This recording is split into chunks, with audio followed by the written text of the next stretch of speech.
I didn't really have a computer that I used all the time until well into college.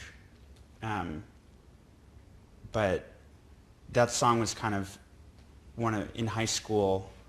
I kind of had a letter writing romance with a girl, and I was trying to remember that time, and it's all just colored by the feeling of waiting. You know, like an entire summer, pretty much half a year, is just like this feeling of like this anxiousness of waiting for letters to arrive, and it kind of coloring the whole time, and like all day, every day, it's like there's this almost a cloud of feeling hanging over everything. And I'd walk, because we were in Maine for the summer, and I'd walk down to the post office and be like, oh, no, it didn't come today, and then walk back, and the whole day was just about consumed by that feeling. And I just kind of realizing that it's like, you know, not to be like an old grandpa, but that's like one of the things that I'll be able to describe to my grandkids that will kind of blow their mind a little bit, you know, if they actually choose to try and relate to it. Because now it's so easy to just, you want a song, you got it in 2 seconds. Yeah. But it's also a feeling of when you didn't have that and you heard a song somewhere and then you had to remember it, like you just had the memory of that song until you heard it again, you know.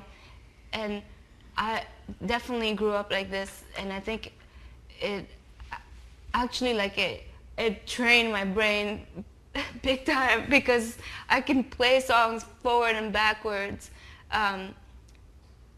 because I was so passionate about hearing these songs that I would just like, you know, drink the sounds and just trying to remember every detail and just like play it in my head, trying to, you know, reproduce what I just heard until I heard it again.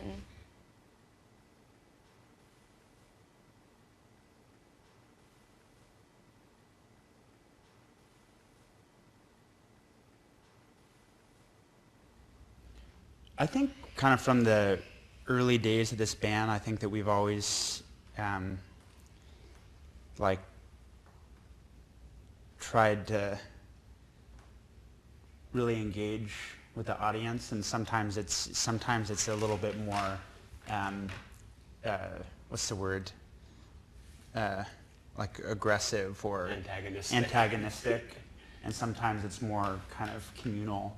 But I think those are kind of two poles of how we've always, you know, like when we used to play Wake Up, like when we played in Brantford or whatever, and we're playing for as many people as in the band, like I think Wake Up had a very, not antagonistic, but a very like almost violent, Was that war? an assault sort of.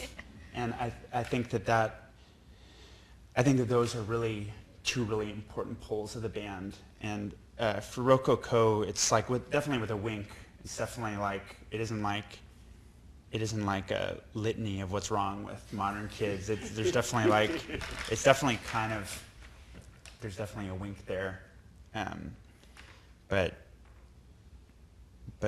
yeah, I mean, it was kind of inspired a bit by the feeling, like the actual Rococo, which is like the period. I really think of the French Rococo, but the kind of high, courtly period, and it's like you know, it's kind of become a derogatory term for in art criticism and stuff, like, oh, that's Rococo. It's too complicated. It's, you know, it's gaudy.